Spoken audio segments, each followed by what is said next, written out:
switching from conventional to sumo was kind of a practice and taking, you know, a weak point of mine, which happened to be my hamstrings and lower back from an injury, and trying to strengthen them. So, you know, having pulled 725 and 750 conventionally in my last two meets, I needed to really work on, you know, bringing my pull up to what I consider, you know, par for a 308 or a big 275 at 800 plus. So I started doing a lot of things, sumo being, you know, ultra wide stiff legs, ultra wides against bands, and this also carried over to my squat, helping with my hip tightness. I'm still not a very wide puller. I'm just a mid stance conventional puller when I go to a competition.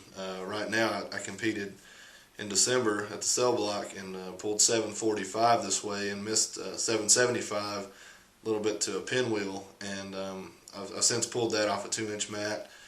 Feel very strong at this mid stance, but for me it's going to take a lot more time to keep working my feet out and getting comfortable with my hip position, because, you know, I tend to let my bottom rise as the weights get heavier. I can keep it down on the lighter weights, but when when the weights get heavy, my form tends to break down a little bit. So, you know, for me, the best thing to if you're making this switch, or if you're going to test this switch, is start slowly. You know, work your feet out slowly and find your comfort zone, and then, you know, work the ultra wides stiff-legged. That way you don't bring your hips into it so much. You're not having to force your hips down. And for me, you know, this slow process has gone from barely being able to get my feet much past shoulder width to setting up, you know, probably 6-7 inches wider than shoulder width now. And ultimately one day I hope to be out as wide as, you know, somebody that's pulled conventionally for years.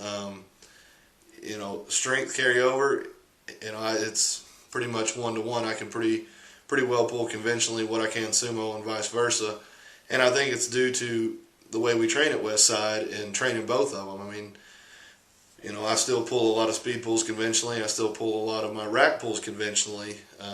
Whereas, like I said, I'm doing the competition mid-stance sumo, and ultimately going to go on out to sumo in the near future. So, you know, a lot of guys get so caught up in working on just one. I mean, Luke Edwards is a guy that I look up to as far as his deadlift. You know, he pulls sumo in the meets, but you know, all his work or not all of his work, but the vast majority of his work is done conventionally to strengthen those muscles that don't get hit when he pulls sumo. You know, so, you know, it's about balancing the two. You know, if you find yourself getting stronger in one pull, you know, start working the other pull a little bit more, and back and forth. But, you know, I think the transition is easiest, or at least it was for me, because I had some hip tightness and things like that, just working out slowly. You know, Lou recommended for me to go out as wide as I possibly could, and, you know, for me that just wasn't very wide. I was so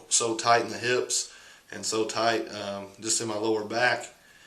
You know, I've had to address those flexibility issues, and that's something that is going to be an individual thing. Some of you may be able to jump right into a wide stance sumo, and some of you are going to be like me and just have to inch your way out. But that's up to you to commit to working that if sumo is your goal.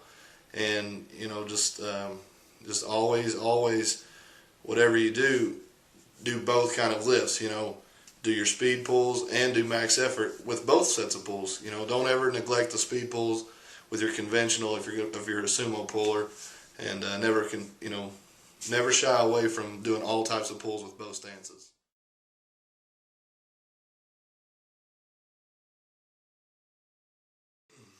You know, for me, the slingshot it's absolutely a tool. It's not something that, you know, I go in there and I say, oh, well, you know, I put the slingshot on and now my raw bench is 30 pounds higher. I don't count that as my raw bench. What I do typically when I use a slingshot, which is pretty often, I like to use it on speed days, you know, on a burnout set, just to up the weight that I'm holding in my hands. You know, typically I'll go 8-9 sets for sets of 3, and then, you know, I'll do a drop set, maybe off a high board or something like that, just to work my triceps, and then add a little bit of weight. For example, using 405 off a high board or something, and then dropping down, to my chest with something like, say 315 for a burnout or 365 for a burnout. Just depends. I don't like to bring it so much into my working sets on speed days. Now on heavy days, what I like to do is, especially, in the beginning of a training cycle, towards the end, we get in our shirts a lot more, so it kind of eliminates the need or the ability to get in a slingshot. But what I like to do, let's say we're doing a floor press, or let's just stick with the floor press. Work up to near max for me. My best floor press to date is a 550. So, I'll get to say 525, and then put the slingshot on and go 555, and then maybe one more. So what I'm trying to do is, a little bit of the future method, and that's getting weights in my hands that are realistic, but not necessarily capable of doing right now, but hope to in the near future.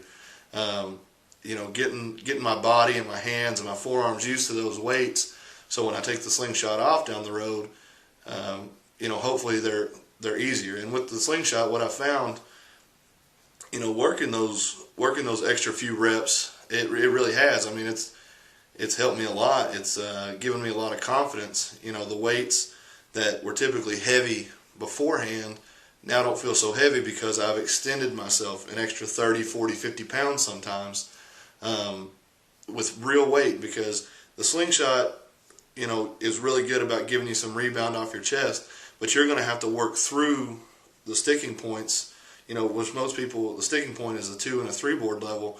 So, right as the slingshot's starting to give out is where you're going to have to really, get that work in, and that's been an excellent point for me.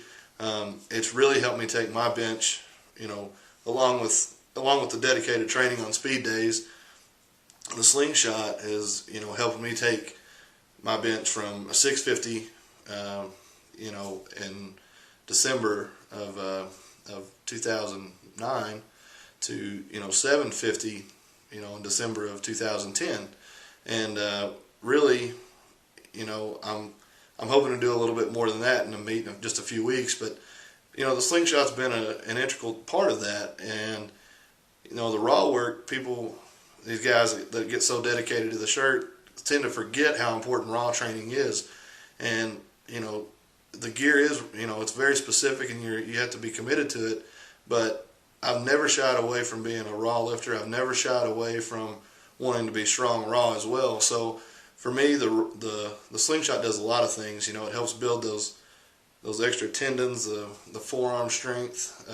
That's one of the weakest areas for me. Every time I used to put a bench shirt on, I used to get so sore in my forearms that it was almost impossible to bench heavy for a couple of weeks. So by conditioning myself, through the speed bench days and the max effort days with the West Side template, and then having this tool such as a slingshot, I mean, it's a very valuable tool in my opinion. The only thing that I don't like to see is somebody use it as a crutch. We've got a guy that's Joe Jester. He had a shoulder injury, and there were some days that's all he could train with was that slingshot, and that's excellent. I mean, that's partially what it was designed for. Was to help guys that were injured keep training hard and keep pushing. But the problem I've seen with a couple guys I had a talk with, they were using it every single set, and Mark Bell, the designer of the slingshot, may argue with me that that's a great thing. I don't think he would, but what you need to do is establish both types of strength. Use the slingshot for those reps beyond your own capabilities. It's kind of like it's just got to be another one of those tools that you have. I think overuse is misuse. So work it into your program. Have designated days where you plan to use it. If you're going to use it on your speed day this week, don't use it so heavily on your max day this week. Just try to find a balance with it, and it's an excellent tool that I think will yield huge benefits for anybody that uses it properly.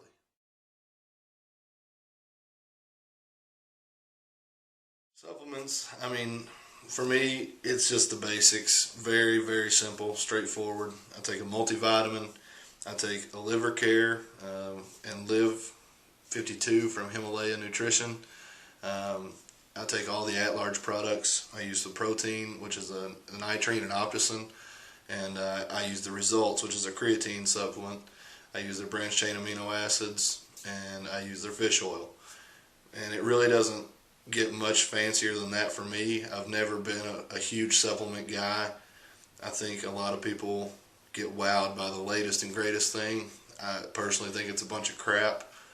I don't really see, I've never, and I mean, I'm the guy that was at GNC when I was 19 years old, 20 years old, you know, dropping $70 on a bottle of, I mean, I couldn't even tell you, I don't even know what the name brands are of these things anymore, but like the nitric oxide pump, whatever. I mean, I bought all that crap and never saw the results I've seen off of a good balanced diet, a good protein supplement, a good creatine supplement, multivitamin, fish oil, and branched chain amino acids. It's just people overcomplicate it, people oversell you on these products, and you know, it's just, to me, it's just, for a power lifter especially, it's just unnecessary. I mean, it doesn't make sense to me why people spend so much money on this stuff when there's high quality products that are proven time and time again. I mean, the best products, you know, 20, 30 years ago are still the best products today, save creatine. I mean, creatine just came around not too long ago, but I mean, protein, amino acids, fish oil, multivitamin. Pretty simple. Bow down when I come to your town. Bow down when I'm Westwood bound. Bow down, 'cause I ain't a hater like you. Bow down to a nigga that's greater than you. I take